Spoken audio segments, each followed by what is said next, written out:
23 Parliamentary Committees. Meaning, the Parliament is too unwieldy a body to deliberate effectively the issues that come up before it. The functions of the Parliament are varied, complex, and voluminous. Moreover, it has neither the adequate time nor necessary expertise to make a detailed scrutiny of all legislative measures and other matters. Therefore, it is assisted by a number of committees in the discharge of its duties. The Constitution of India makes a mention of these committees at different places, but without making any specific provisions regarding their composition, tenure, functions, etc. All these matters are dealt by the rules of two houses. Accordingly, a parliamentary committee means a committee that one is appointed or elected by the House or nominated by the Speaker Chairman 1-2. Works under the direction of the Speaker Chairman 3. Presents its report to the House or to the Speaker Chairman 4. Has a secretariat provided by the Lok Sabha Rajya Sabha.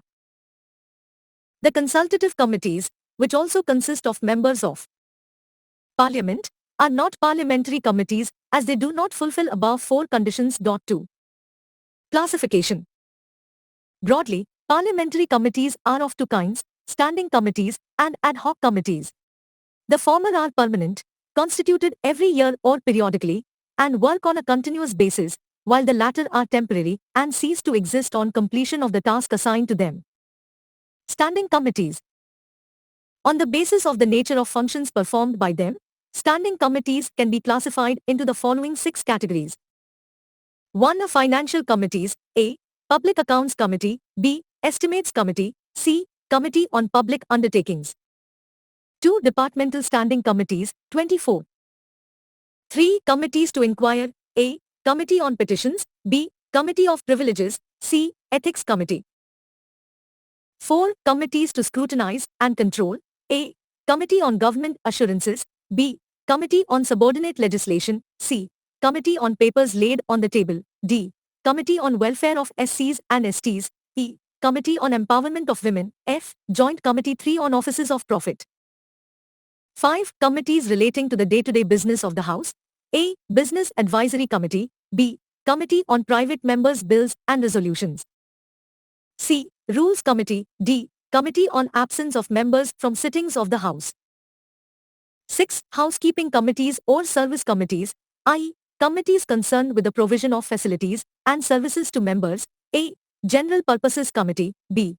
House Committee, C. Library Committee, D. Joint Committee on Salaries and Allowances of Members. Ad hoc committees.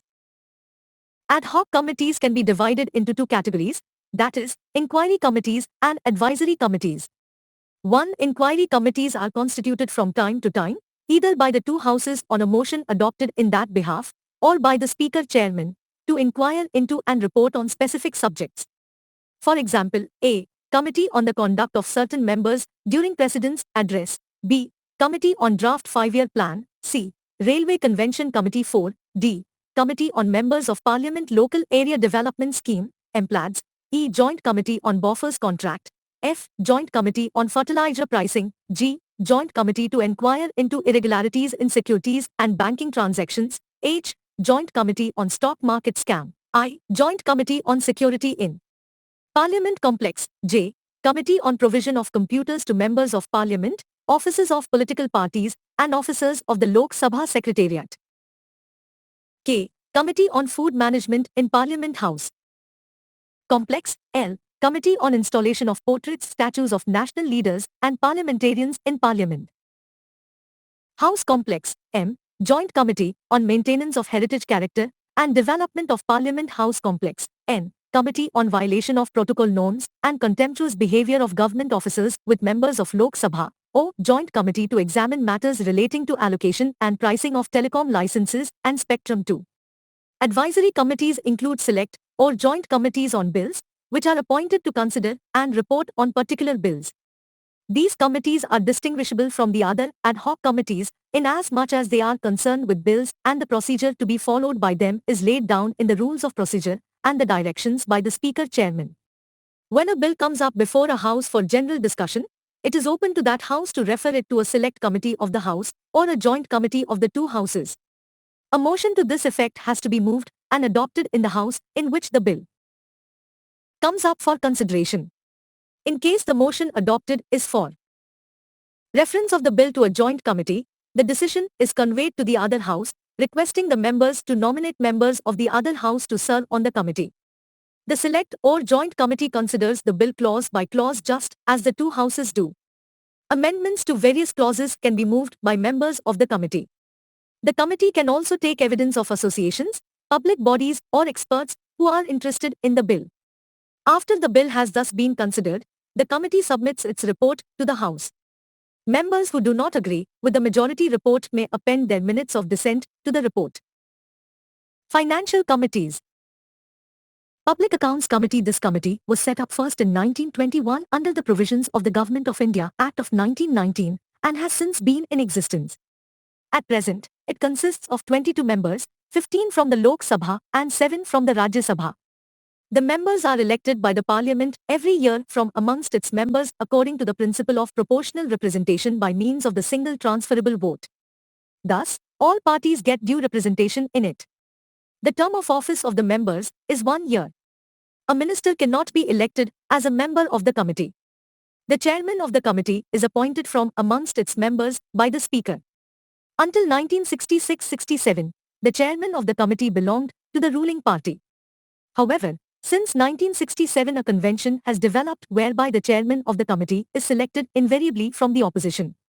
The function of the committee is to examine the annual audit reports of the Controller and Auditor General of India (CAG), which are laid before the Parliament by the President. The CAG submits 3 audit reports to the President, namely, Audit Report on Appropriation Accounts, Audit Report on Finance Accounts and Audit Report on Public Undertakings. The committee examines public expenditure not only from legal and formal point of view to discover technical irregularities, but also from the point of view of economy, prudence, wisdom and propriety to bring out the cases of waste, loss, corruption, extravagance, inefficiency and nugatory expenses. In more detail, the functions of the committee are 1. To examine the appropriation accounts and the finance accounts of the Union Government and any other accounts laid before the Lok Sabha. The appropriation accounts compare the actual expenditure with the expenditure sanctioned by the Parliament through the Appropriation Act, while the finance accounts shows the annual receipts and disbursements of the Union Government. 2. In scrutinizing the appropriation accounts and the audit report of CAG on it, the committee has to satisfy itself that the money that has been disbursed was legally available for the applied service or purpose. B. The expenditure conforms to the authority that governs it. C.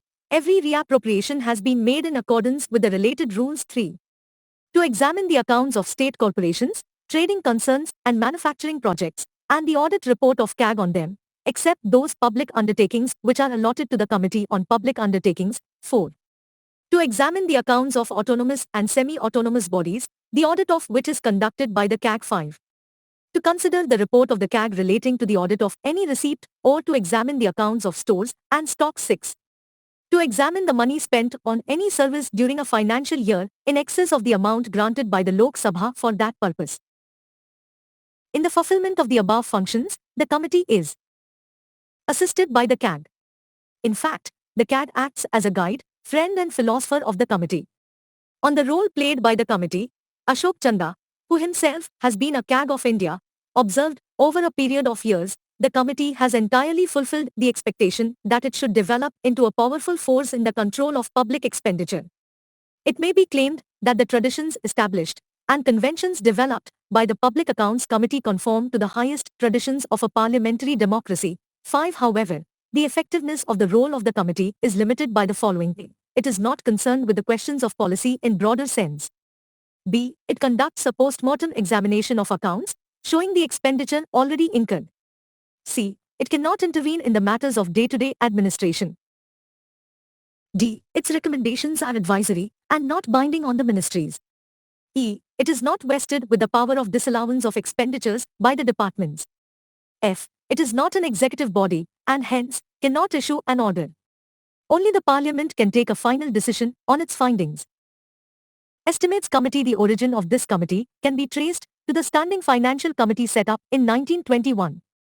The first Estimates Committee in the post-independence era was constituted in 1950 on the recommendation of John Mackay, the then Finance Minister.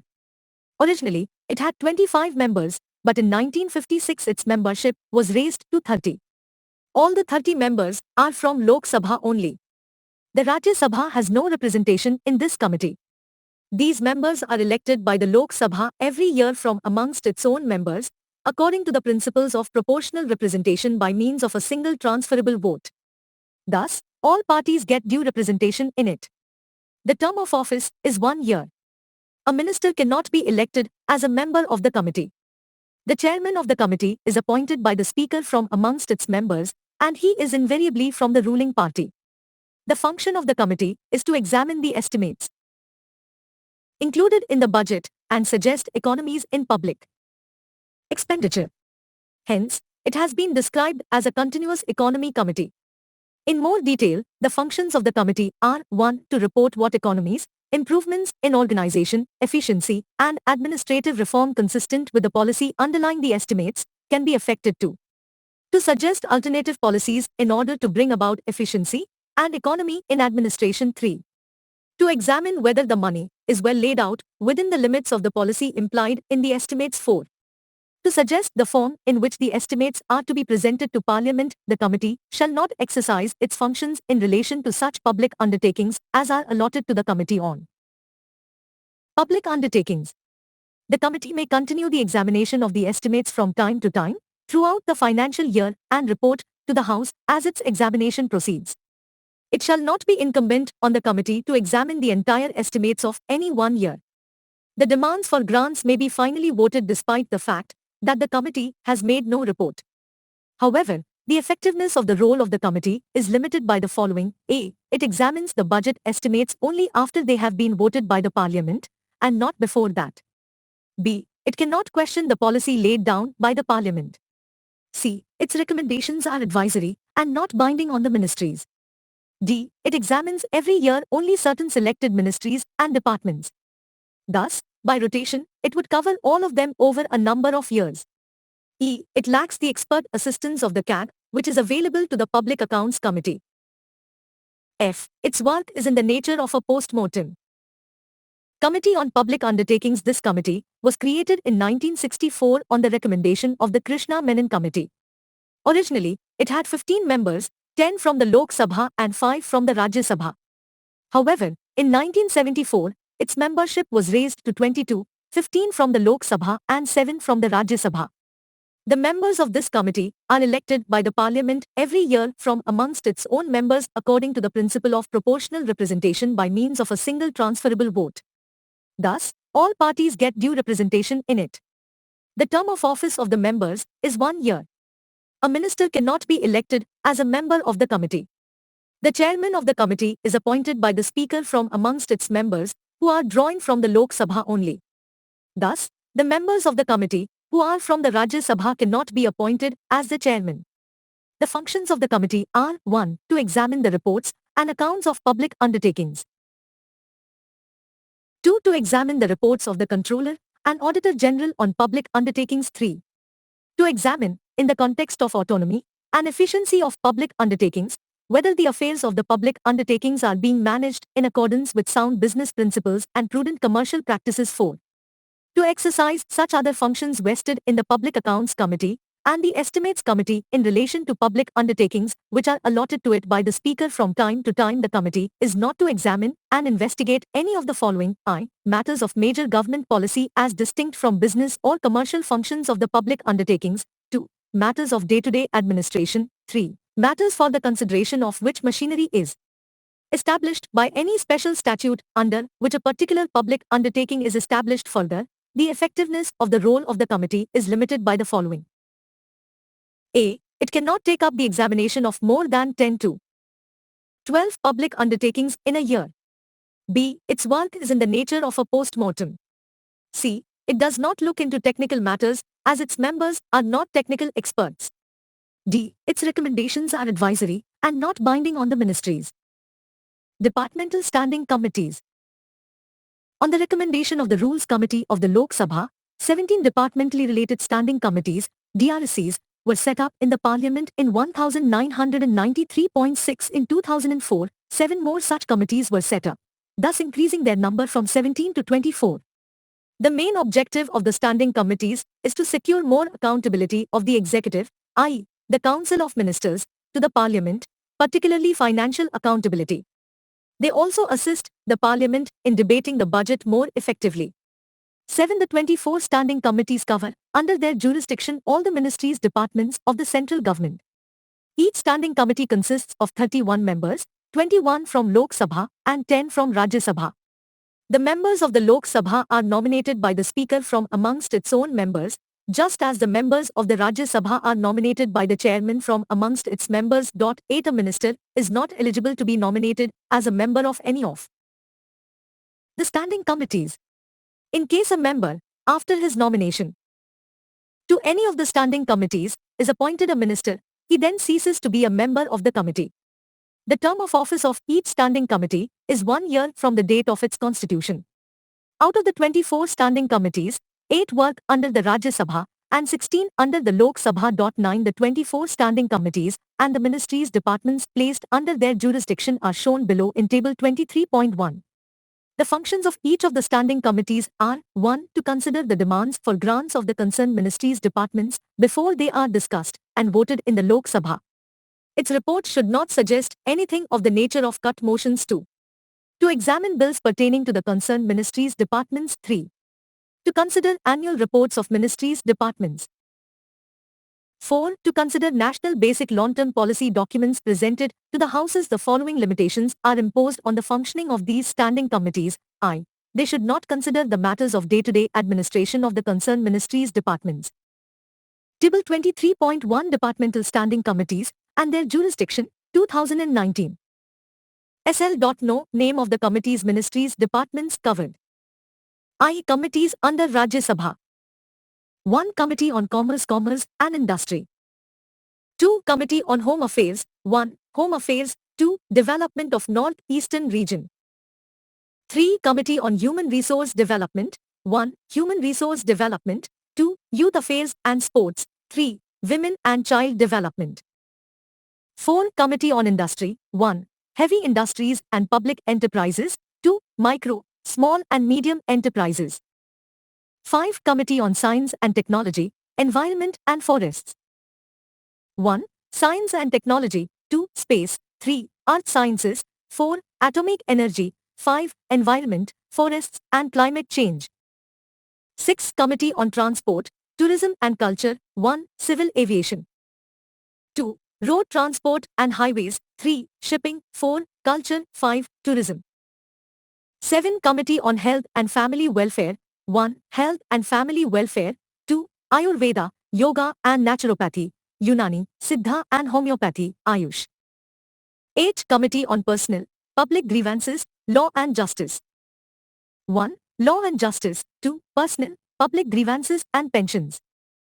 2. Committees under Lok Sabha.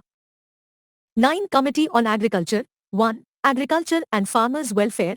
2. Fisheries, Animal Husbandry and Dairying. 3. Food Processing Industries. 10. Committee on Information Technology. 1. Communication. 2. Electronics and Information Technology. 3. Information and Broadcasting. 11. Committee on Defense. 12. Committee on Energy. 1. New and Renewable Energy. 2. Power. 13. Committee on External Affairs. 14. Committee on Finance. 1. Finance. 2. Corporate Affairs. 3. Planning. 4. Statistics and Program Implementation.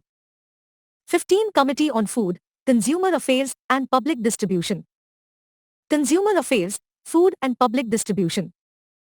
16. Committee on Labor. 1. Labor and Employment. 2. Skill Development and Entrepreneurship. 3. Textiles. 17. Committee on Petroleum and Natural Gas. 18. Committee on Railways. 19. Committee on Urban Development, Housing and Urban Affairs. 20. Committee on Water Resources, Jal Shakti. 21. Committee on Chemicals and Fertilizers. 22. Committee on Rural Development. 1. Rural Development. 2. Panchayati Raj. 23. Committee on Coal and Steel. 1. Coal. 2. Mines. 3. Steel. 24. Committee on Social Justice and Empowerment. 1. Social Justice and Empowerment. 2. Tribal affairs. 3. Minority affairs. 2. They should not generally consider the matters which are considered by other parliamentary committees. It should be noted here that the recommendations of these committees are advisory in nature and hence not binding on the Parliament. The following procedure shall be followed by each of the standing committees in their consideration of the demands for grants and making a report thereon to the Houses. A. After general discussion on the budget in the Houses is over, the Houses shall be adjourned for a fixed period. B. The committees shall consider the demands for grants of the concerned ministries during the aforesaid period. C. The committees shall make their report within the period and shall not ask for more time. D. The demands for grants shall be considered by the House in the light of the reports of the committees. E. There shall be a separate report on the demands for grants of each ministry. The following procedure shall be followed by each of the standing committees in examining the bills and making report thereon. A. The committee shall consider the general principles and clauses of bills referred to it. B. The committee shall consider only such bills as introduced in either of the Houses and referred to it. C. The committee shall make report on bills in a given time. The merits of the standing committee system in the Parliament are 1. Their proceedings are devoid of any party bias. 2. The procedure adopted by them is more flexible than in the Lok Sabha. 3. The system makes parliamentary control over executive much more detailed, close, continuous, in-depth and comprehensive. 4. The system ensures economy and efficiency in public expenditure, as the ministries' departments would now be more careful in formulating their demands. 5. They facilitate opportunities to all the members of Parliament to participate and understand the functioning of the government and contribute to it. 6. They can avail of expert opinion or public opinion to make the reports. They are authorized to invite experts and eminent persons to testify before them and incorporate their opinions in their reports. 7. The opposition parties and the Rajya Sabha can now play a greater role in exercising financial control over the executive. Committees to inquire. Committee on Petitions. This committee examines petitions on bills and on matters of general public importance. It also entertains representations from individuals and associations on matters pertaining to union subjects. The Lok Sabha committee consists of 15 members, while the Rajya Sabha committee consists of 10 members. Committee of Privileges. The functions of this committee are semi-judicial in nature. It examines the cases of breach of privileges of the House and its members and recommends appropriate action. The Lok Sabha committee has 15 members, while the Rajya Sabha committee has 10 members. Ethics Committee. This committee was constituted in Rajya Sabha in 1997 and in Lok Sabha in 2000. It enforces the code of conduct of members of Parliament. It examines the cases of misconduct and recommends appropriate action. Thus, it is engaged in maintaining discipline and decorum in Parliament. Committees to scrutinize and control. Committee on Government Assurances. This committee examines the assurances, promises and undertakings given by ministers from time to time on the floor of the House and reports on the extent to which they have been carried through. In the Lok Sabha, it consists of 15 members and in the Rajya Sabha, it consists of 10 members. It was constituted in 1953. Committee on Subordinate Legislation. This committee examines and reports to the House whether the powers to make regulations, rules, sub-rules and bylaws delegated by the Parliament or conferred by the Constitution to the Executive are being properly exercised by it. In both the Houses, the committee consists of 15 members. It was constituted in 1953. Committee on Papers Laid on the Table. This committee was constituted in 1975. The Lok Sabha committee has 15 members, while the Rajya Sabha committee has 10 members. It examines all papers laid on the table of the House by ministers to see whether they comply with provisions of the Constitution or the related act or rule. It does not examine statutory notifications and orders that fall under the jurisdiction of the Committee on Subordinate Legislation. Committee on Welfare of SCs and STs. This committee consists of 30 members, 20 from Lok Sabha and 10 from Rajya Sabha. Its functions are I. To consider the reports of the National Commission for the SCs and the National Commission for the STs. 2. To examine all matters relating to the welfare of SCs and STs, like implementation of constitutional and statutory safeguards, working of welfare programs, etc. Committee on Empowerment of Women. This committee was constituted in 1997 and consists of 30 members, 20 from Lok Sabha and 10 from Rajya Sabha. It considers the reports of the National Commission for Women and examines the measures taken by the Union government to secure status, dignity, and equality for women in all fields. Joint Committee on Offices of Profit. This committee examines the composition and character of committees and other bodies appointed by the central, state, and union territory governments and recommends whether persons holding these offices should be disqualified from being elected as members of parliament or not. It consists of 15 members, 10 from Lok Sabha and 5 from Rajya Sabha. Committees relating to the day-to-day business of the House. Business Advisory Committee. This committee regulates the program and timetable of the House. It allocates time for the transaction of legislative and other business brought before the House by the government. The Lok Sabha committee consists of 15 members, including the Speaker, as its chairman. In the Rajya Sabha, it has 11 members, including the chairman, as its ex officio chairman. Committee on Private Members' Bills and Resolutions. This committee classifies bills and allocates time for the discussion on bills and resolutions introduced by private members, other than ministers. This is a special committee of the Lok Sabha and consists of 15 members, including the Deputy Speaker, as its chairman. The Rajya Sabha does not have any such committee. The same function in the Rajya Sabha is performed by the Business Advisory Committee of that House. Rules Committee. This committee considers the matters of procedure and conduct of business in the House and recommends necessary amendments or additions to the rules of the House. The Lok Sabha committee consists of 15 members, including the Speaker, as its ex officio chairman. In the Rajya Sabha, it consists of 16 members, including the chairman, as its ex officio chairman. Committee on Absence of Members. This committee considers all applications from members for leave of absence from the sittings of the House and examines the cases of members who have been absent for a period of 60 days or more without permission. It is a special committee of the Lok Sabha and consists of 15 members. There is no such committee in the Rajya Sabha, and all such matters are dealt by the House itself. Housekeeping Committees. General Purposes Committee. This committee considers and advises on matters concerning affairs of the House, which do not fall within the jurisdiction of any other parliamentary committee. In each House, this committee consists of the presiding officer, Speaker Chairman, as its ex officio chairman, Deputy Speaker, Deputy Chairman in the case of Rajya Sabha, members of Panel of Chairpersons, Panel of Vice Chairpersons in the case of Rajya Sabha, chairpersons of all the departmental standing committees of the House, leaders of recognized parties and groups in the House, and such other members as nominated by the presiding officer. House Committee. This committee deals with residential accommodation of members and other amenities like food, medical aid, etc., accorded to them in their houses and hostels in Delhi. Both the houses have their respective house committees. In the Lok Sabha, it consists of 12 members.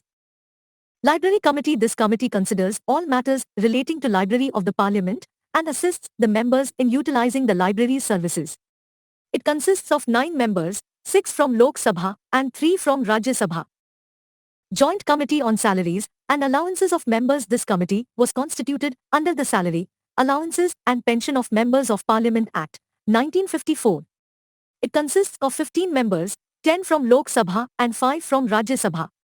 It frames rules for regulating payment of salary, allowances and pension to members of Parliament. Consultative Committees. Consultative committees are attached to various ministries, departments of the central government. They consist of members of both the Houses of Parliament. The Minister of State in charge of the ministry concerned acts as the chairman of the consultative committee of that ministry. These committees provide a forum for informal discussions between the ministers and the members of Parliament on policies and programs of the government and the manner of their implementation. These committees are constituted by the Ministry of Parliamentary Affairs. The guidelines regarding the composition, functions, and procedures of these committees are formulated by this ministry. The ministry also makes arrangements for holding their meetings both during the session and the intersession period of Parliament. The membership of these committees is voluntary and is left to the choice of the members and the leaders of their parties. The maximum membership of a committee is 30 and the minimum is 10. These committees are normally constituted after the new Lok Sabha is constituted after general elections for the Lok Sabha. In other words, these committees shall stand dissolved upon dissolution of every Lok Sabha and shall be reconstituted upon constitution of each Lok Sabha. In addition, separate informal consultative committees of the members of Parliament are also constituted for all the railway zones. Members of Parliament belonging to the area falling under a particular railway zone are nominated on the informal consultative committee of that railway zone. Unlike the consultative committees attached to various ministries' departments, the meetings of the informal consultative committees are to be arranged during the session periods only.